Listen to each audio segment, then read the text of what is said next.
Magandang araw sa lahat ng tagapakinig dito sa Tamokski TV. Ang kwento natin ngayon ay tungkol sa isang makapangyarihang tao na nakalimot sa kanyang pinagmulan at sa isang lumang bahay sa gitna ng tondo na nagtatago ng isang napakalaking lihim. Ano kaya ang mangyayari kapag ang mismong kamay na nag-utos na gibain ng isang maralitang tahanan ang siya ring wawasak sa sarili niyang nakaraan? Manatiling nakatutok mga katamokski dahil ang kwentong ito ay puno ng matitinding emosyon, pait at isang nakakagulat na katotohanang tiyak na magpapatindig ng inyong balahibo at mag-iiwan ng aral sa inyong mga puso. Pero bago tayo magpatuloy sa ating kwento ay maaari po ba akong makahingi ng isang subscribe at like sa kwentong ito? At sana po ay dumating sa inyo ang napakalaking blessings. Kaya hindi ko na po patatagalin ang ating kwento. Tara po at simulan na po natin. Sa gitna ng siksikan, maingay at maalikabok na kalsada ng tondo, may isang maliit at lumang barong-barong na gawa lamang sa pinagtagpi-tagping yero at kupas na kahoy. Sa kabila ng pagiging dukha ng lugar, ang bahay na ito ay bukod tanging nakatayo sa dulo ng bakanting lote. Isang loteng matagal nang inipit na mga pader ng matataas na gusali sa paligid. Sa araw na iyon, matinding init ng tanghali ang tumatama sa mababang bubong ng barong-barong. Ngunit hindi lamang ang init ng araw ang nagpapatindi ng tensyon sa lugar. Doon sa makipot na daan, maririnig ang ugong ng malalaking makina. Isang malaking bako at ilang truck ng mga tauhan ng pamahalaan ang nakapark sa tapat ng maliit na bahay. Nakatayo sa tabi ng magarang kotse si Senador Roro. Malinis ang kanyang barong Tagalog, walang ni isang lukot at nakatitig sa lumang bahay ng may halong pagkabagot at galit. Para sa kanya, ang maliit na bahay na iyon ang huling balakid sa milyong-milyong pisong proyektong pangkaunlaran na kanyang itinutulak sa lungsod. Araw-araw na lang ba ninyo akong paghihintayin dito? Ilang buwan na nating binigyan ng paalala ang matandang yan. Hindi pwedeng huminto ang modernisasyon ng distritong ito dahil lang sa pagmamatigas ng isang tao. Senador Roro, pasensya na po. Ilang beses na po namin kinausap si Lolo Madrid. Wala naman po siyang ibang mapupuntahan. Pakiusap po, baka pwedeng bigyan pa natin siya ng kaunting panahon o dagdagan ng tulong pampinansyal para makahanap siya ng malilipatan. Panahon? Kagawad Berto, 5 buwan ang nakakalipas mula nang ibaba ang legal na utos na pagpapagiba dyan. Binayaran na natin ang dapat bayaran sa ilalim ng batas. Ang batas ay batas at walang sino man ang mas mataas dito. Kahit pa ang isang matanda. Gibayin ninyo ang bahay na yan ngayong araw. Ayaw ko nang makita yung pagbalik ko mula sa meeting. Sa loob ng maliit at madilim na bahay, nakaupo si Lolo Madrid sa isang lumang upo ang gawa sa ratana. Bagamat naririnig niya ang sigawan at ingay ng mga makina sa labas, nananatili siyang tahimik. Hawak ng kanyang nanginginig at kulubot na mga kamay ang isang maliit na baso ng malamig na tubig. Ang kanyang mga mata, bagamat malabo na dahil sa katandaan, ay puno ng malalim na kalungkutan at pagtanggap sa kung ano ang darating. Lumapit sa pinto ng bahay ang pinuno ng demolition na si Inan, kasama ang ilang tauhan. Dahan-dahan siyang kumatok sa sirasirang pinto ng matanda. Lolo Madrid, pakiusap po. Lumabas na kayo dyan. Ayaw ho namin kayo masaktan. May utos na ho mula sa itaas. Kailangan na pong gibayin ang bahay ninyo. Dahan-dahang tumayo si Lolo Madrid. Sa tulong ng kanyang lumang tungkod, naglakad siya patungo sa pinto at binuksan ito. Lumantad sa kanya ang liwanag ng araw. Ang maraming taong nakatutok sa kanya at si Senator Roro na nakatayo sa di kalayuan habang nakakrus ang mga kamay. Tumingin si Lolo Madrid sa mata ng senador. Walang galit sa mga mata ng matanda, kundi isang tila napakalalim na pagkakilala at awa na hindi maipaliwanag. Senador, handa na akong lumabas. Hindi ko naharangan ng inyong mga plano. Ngunit pakiusap, hayaan niyo muna akong kumuha ng ilang mahalagang gamit sa loob. Hindi para sa akin, kundi para sa mga alaala ng lugar na ito. Bigyan niyo siya ng 5 minuto. Pagkatapos niyan, simulan ninyo agad ang paggiba. Muling pumasok si Lolo Madrid sa loob ng bahay. Lumipas ang 5 minuto at lumabas ang matanda bitbit ang isang maliit na bayong na gawa sa buri.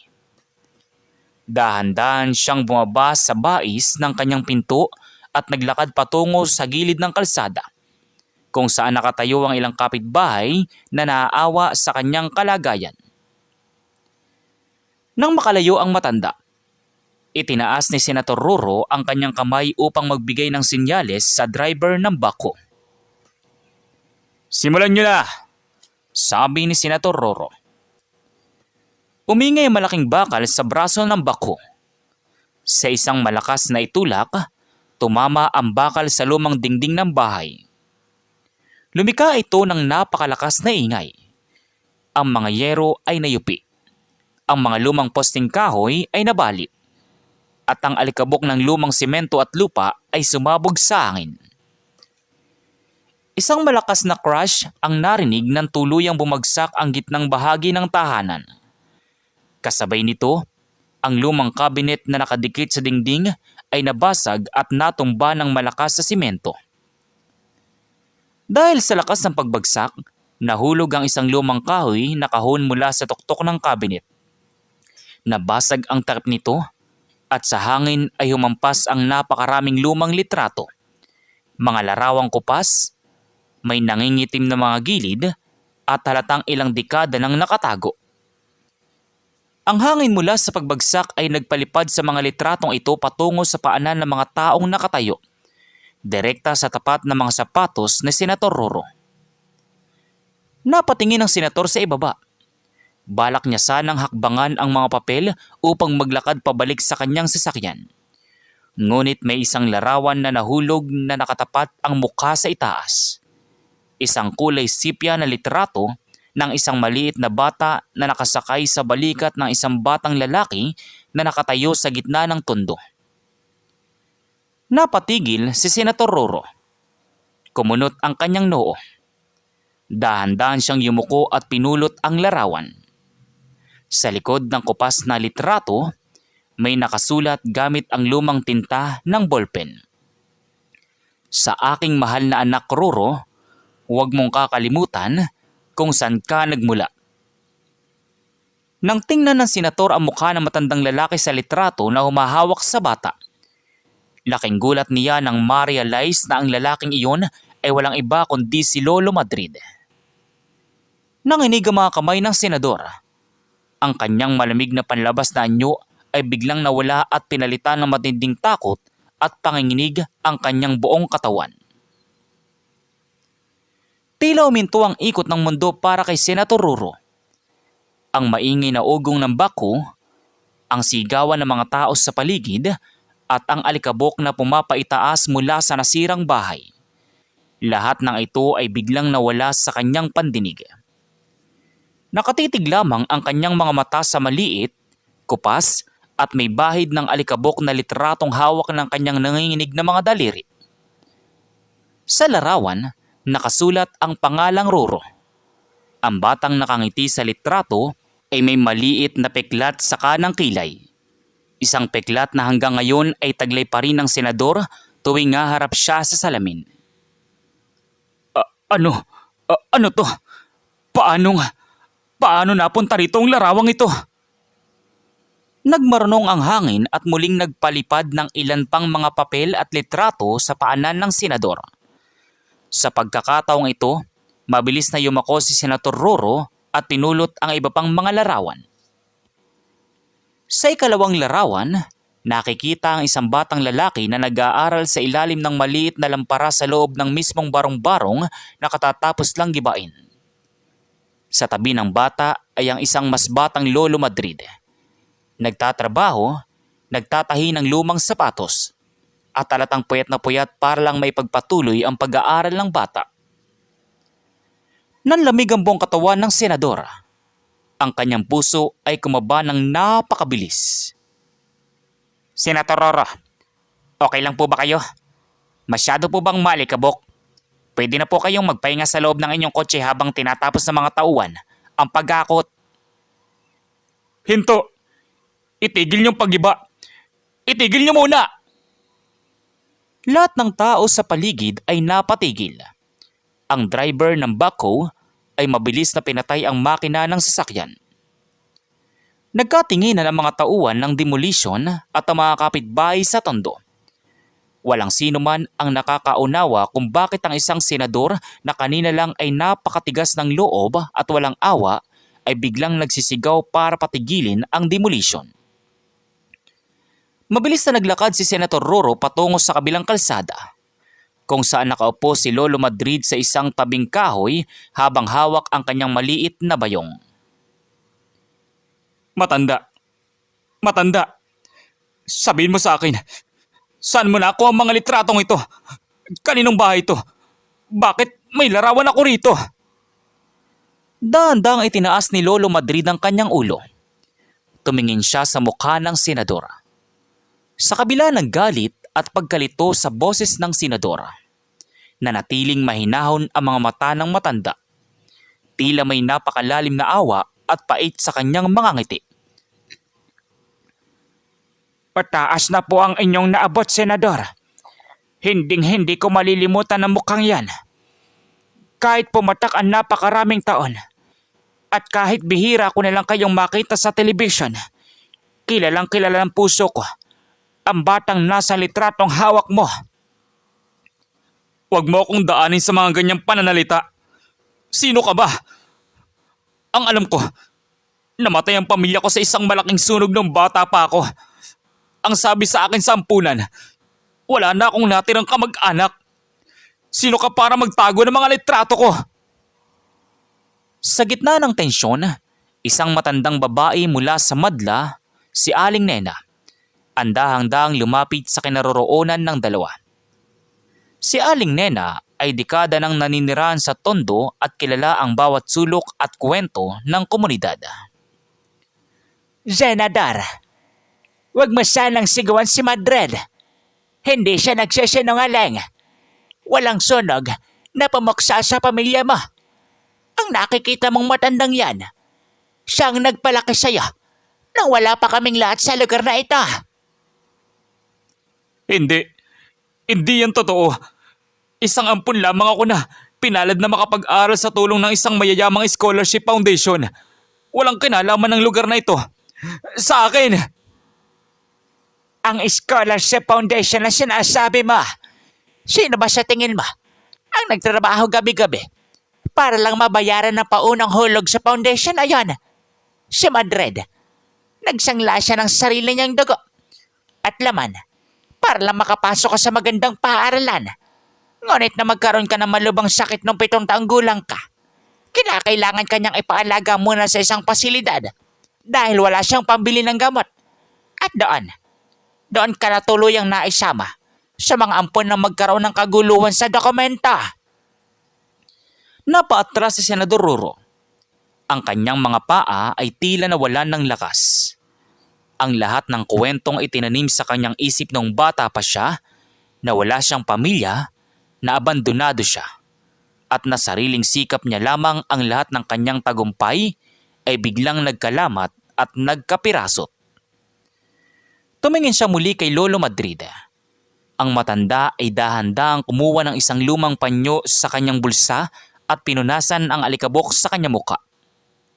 Rara, hindi ako lumapit sa iyo nung maging sikat ka na at naging senador.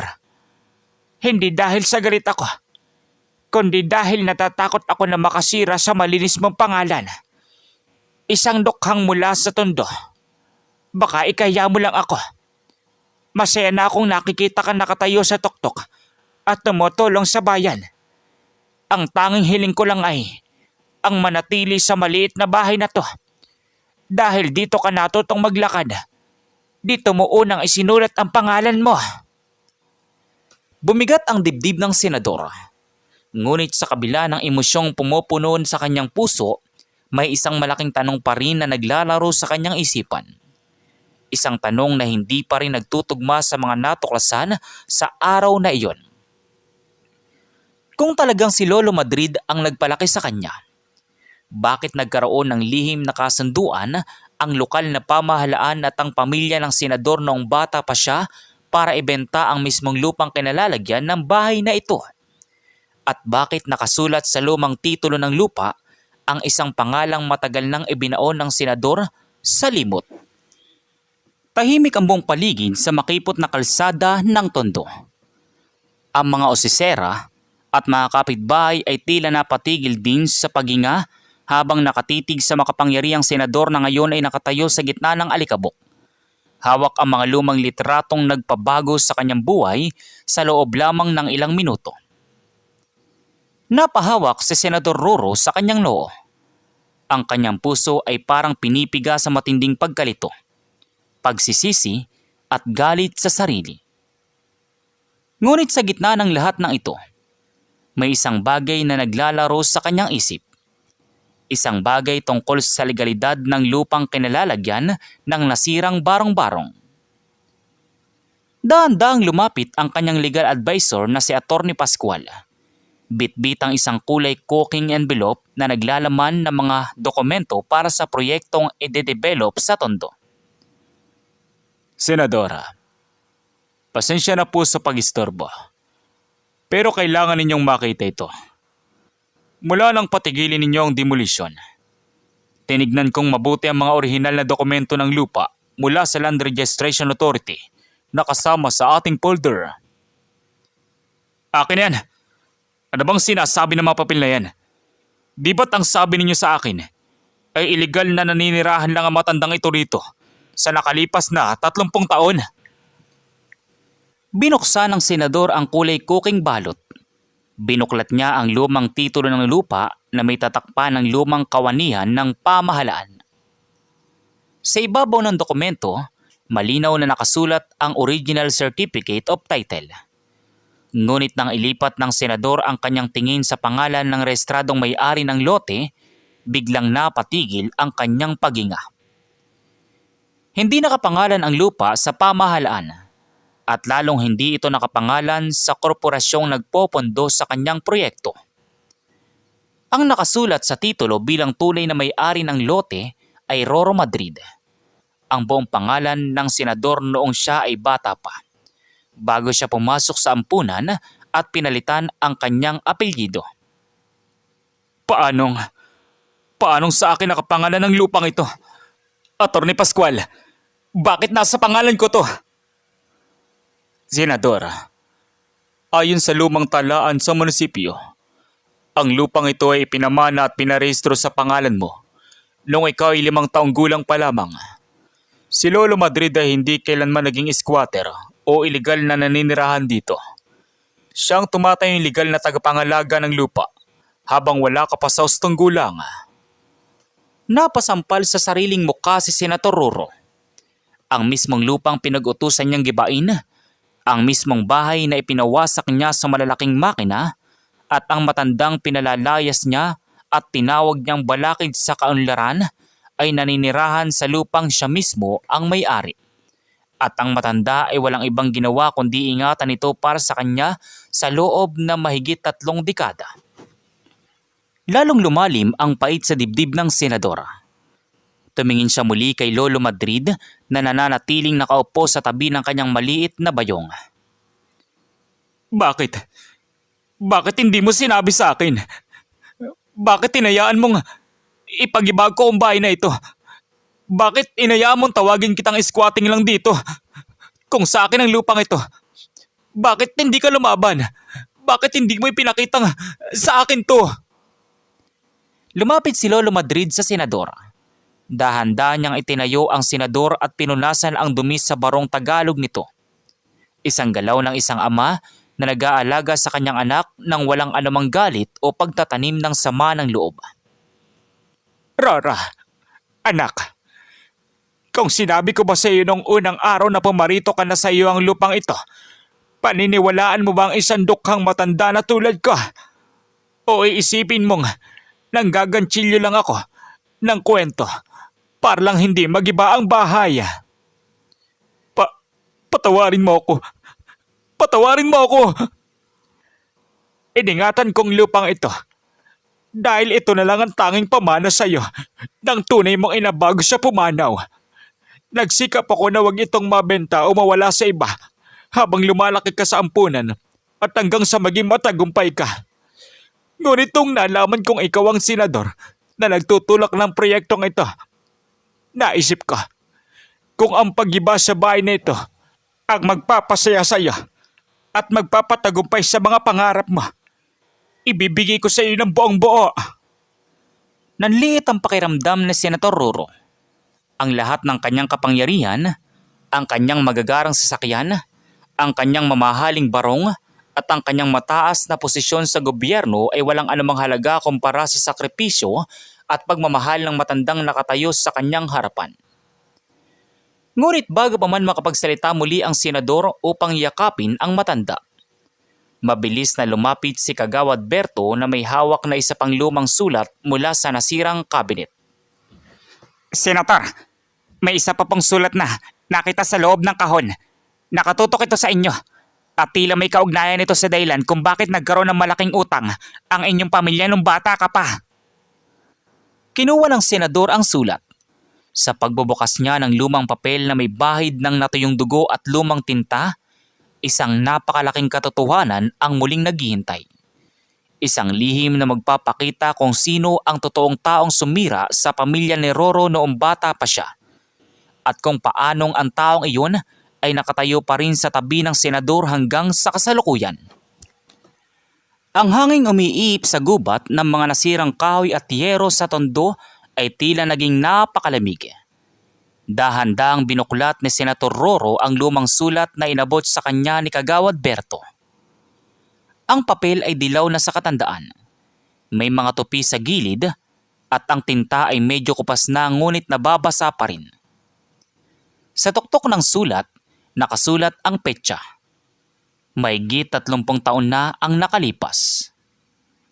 Habang binabasa ng senador ang bawat linya, ang kanyang mga mata ay nanlaki at ang kanyang panga ay nanginig sa matinding galit.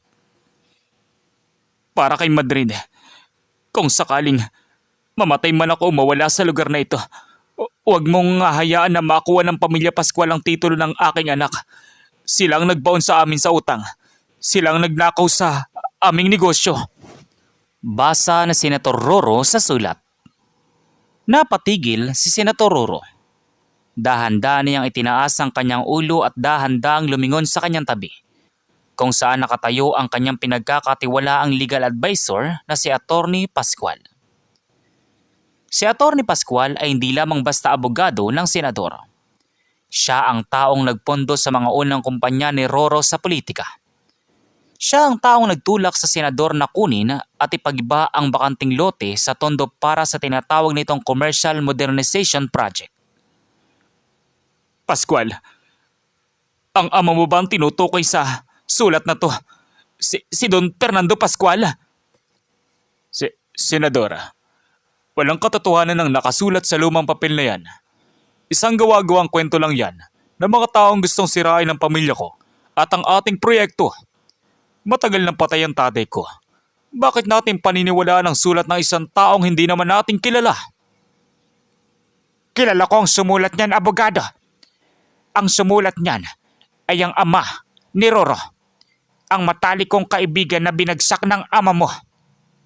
Pinalabas niyong nalugi ang negosyo nila. Kinuha ninyo ang lahat ng kanilang ari-arian. At nang magkasakit ang ina ni Roro, pinalabas ninyong walang-wala sila para mapunta ang batang ito sa ampunan. Lalong nagkagulo ang mga taong nakakarinig sa kalsada. Ang mga kapitbahay sa tondo na nakakaalam sa lumang kasaysayan ay magkakasabay na tumango at nagbulungan. Si Attorney Pascual ay napapatras habang inahawakan ang kanyang bag. Ang pautang, ang tulong sa politika at ang pagiging advisor niya kay Roro ay hindi pala taos-pusong tulong. kundi isang maingat na plano upang siguraduhin hindi kailanman malalaman ng senador ang kanyang totoong pagkatao at upang makuha ng pamilya Pascual ang huling natitirang ari-arian ng pamilya Madrid sa Tondo. Senator Roro, huwag kang magpapekto sa kanila. 1 milyong proyektong nakataya rito. Kapag itinigil mo ang pagliba at ang pagtatayo ng gusali rito, mababagsak ang karera mo sa politika. Masisira ka sa mga mamumuhunan. Ginamit mo ako. Ginamit mo ang kapangyarihan ko para tapusin ang ginawa ng tatay mo noong bata pa ako. Ginawa mo ako instrumento para gibayin ang sarili kong tahanan at alisin ang tanging taong nagmamahal sa akin ng tunay. Tinalikuran ni Senator Roro si Atty. Pascual at tumarap sa mga pulis at mga tauhan ng demolition na nakatayo pa rin sa paligid. Kagawad Berto, huliin at ibinbin niyo ang taong yan kasama mga pulis. Ipag-uutos ko ang agarang investigasyon sa lahat ng transaksyon ng pamilya Pascual at sa mga peking dokumentong ginamit nila para makuha ang proyektong ito. Mabilis na dinakip ng mga pulis si attorney. Habang ito ay nagsisigaw at nagmamakaawa, ang mga tao sa Tondo ay nagpalakpakan. Subalit sa kabila ng pagkakadakip sa totoong kalaban, nakatayo pa rin si Senator Roro sa gitna ng nasirang bahay. Ang dingding ay gibana, ang bubong ay nakatupi, at ang mga lumang gamit ng kanyang ama-amahan ay nakakalat sa lupa. Bumaling ang senador kay Lolo Madrid. Lumapit siya rito at lumuhod sa paanan ng matanda habang umiiyak ng napakalakas. Ang unang pagkakataon na umiyak ang matigas at makapangyarihang senador sa harap ng publiko. Ama, patawarin mo ako. Paano ko maibabalik ang bahay na ipinagiba ko? Paano ko mabubura ang sakit na naidulot ko sa iyo? Rara, ang bahay ay gawa lamang sa kahoy at yero. Madaling gibain, ngunit madali ring itayo muli. Ang mahalaga ay ang pusong nasa loob nito. Ngayong nahanap mo ng totoong sarili mo, wala na akong ibang hihilingin pa. Ngunit hindi pa doon nagtatapos ang kwento. Dahil sa kabila ng pagpapatawad ni Lolo Madrid, may isang malaking desisyon na kailangang gawin si Senator Roro sa harap ng buong bansa. Isang desisyong magpapabago sa kanyang karera sa politika at sa hinaharap ng buong komunidad ng Tondo. Lumipas ang ilang buwan matapos ang nakakagulat na kaganapan sa Tondo. Ang kwento ng pagpapagiba ni Senator Roro sa sarili niyang lumang tahanan at ang pagkakadiskubre niya sa kanyang tunay na ama-ama na si Lolo Madrid ay naging pambansang balita. Hindi nagpaalipin si Senator Roro sa hiya o sa takot na mawasak ang kanyang karera. Sa halip na magtago, humarap siya sa media at buong kababaang loob na inamin ang kanyang mga pagkakamali. Inilantad niya ang lahat ng katiwalian ng pamilya Pascual at ng mga korporasyong nagtatangkang makuha ang lupain ng mga mahihirap sa lungsod. Sa mismong loteng dating kinalalagyan ng nasirang barong-barong, muling nagtipon ang mga tao. Ngunit sa pagkakataong ito, walang mga backhoe, walang mga armadong pulis, at walang mga taong umiiyak dahil sa pagkawala ng kanilang tahanan. Mga kababayan dito sa Tondo, ngayong araw po, ay witness tayo sa isang bagong kabanata ng ating komunidad. Ang dating proyektong ide-develop para sa malalaking negosyante ay tuluyan ng pinalitan ng isang bagay na magbibigay ng pag-asa sa bawat pamilya rito. Nakangiting sabi ni Kagawad Berto habang hawak ang mikropono sa harap ng entablado. Umakyat sa entablado si Senator Roro. Sa pagkakataong ito, hindi na matigas at malamig ang kanyang muka. Wala na ang kanyang mamahaling barong Tagalog, nakasuot lamang siya ng simpleng puting barong at may ngiti sa kanyang mga labi. Sa kanyang tabi ay nakaupo si Lolo Madrid sa isang maayos at maginhawang silya. Nakasuot ng malinis na damit at bakas sa kanyang mukha ang labis na kagalakan at kapayapaan. Mga kababayan ko rito sa Tondo, maraming salamat sa pagtanggap niyo sa akin muli. Noong unang beses akong tumapak sa lugar na ito, kasama ang mga makina para gabayin ang bahay ni Lolo Madrid. Akala ko'y nagdadala ako ng modernisasyon. Akala ko'y tumutulong ako sa bayan. Ngunit ang totoo, ang sarili ko palang nakaraan at ang sarili kong amang ibinabaon ko sa alikabok. Sabi ni Senator Roro sa mikropono. Natahimik ang buong madla. Tumingin si Senator Roro kay Lolo Madrid at dahan-dahang hinawakan ang kamay ng matanda. Ang lupang ito ay pamana ng aking mga magulang at pinalaki ako rito ng isang taong ibinigay ang buo niyang buhay para lang ako ay makapag-aral at magkaroon ng magandang kinabukasan. Kaya ngayong araw, opisyal kong inaanunsyo na ang buong loteng ito ay hindi na kailanman mabebenta sa kahit anong pribadong korporasyon. Inililipat ko ang titulong ito sa ilalim ng isang community housing foundation. Isang pampublikong pabahay na libreng tinitirhan ng mga kapuspalad na pamilya rito sa Tondo. At ang sentro ng pasilidad na ito ay tatawaging Bahay Kalinga ni Lolo Madrid. Isang tahanan para sa mga matatandang inabandona at walang mapupuntahan. Nagpalakpakan ng napakalakas ang lahat ng tao sa Tondo. Ang ilan ay napaluha sa kagalakan, samantalang ang mga bata ay nagtatakbo sa saya. Ang lugar na dating puno ng ingay ng demolisyon at pait ng kawalan ng pag-asa ay napalitan ng awitan, saya at pagkakaisa. Inalis ng senador ang mikropono sa stand at lumapit sa harap ni Lolo Madrid. Lumuhod siya sa harap ng matanda tulad ng ginagawa ng isang anak sa kanyang ama. Ama, hindi ko man maibabalik ang lumang bahay na pinagaba ko. Itatayo ko libo-libong bahay para sa mga taong tulad mo. Hindi ko na ulitin ang makalimot sa aking pinagmulan. Roro anak, ang pinakamagandang bahay na maitatayo mo ay hindi gawa sa semento o bakal, kundi ang bahay ng pagmamahal at serbisyo sa iyong puso. Masayang-masaya ako dahil ang batang binuhat ko sa aking mga balikat noong araw ay isang ganap na mabuting tao na ngayon. Magkayakap na pinagmasdan ng ama at anak ang bagong gusaling itinayo sa Tondo. Isang simbolo na ang tunay na tagumpay sa buhay ay hindi nasusukat sa mataas na posisyon, sa malaking pera o sa kapangyarihan.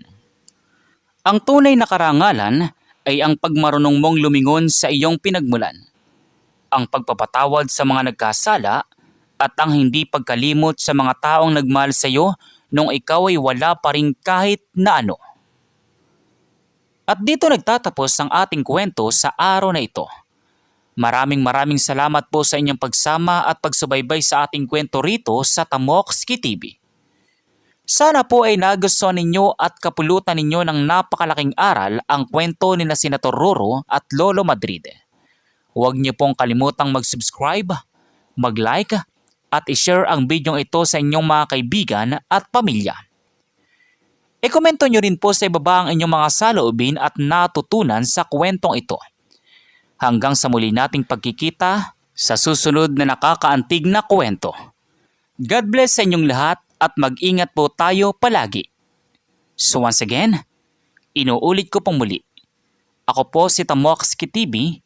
Kita-kita po tayong muli sa mga susunod pa nating maraming mga kwento. Thank you and God bless you all. Peace out.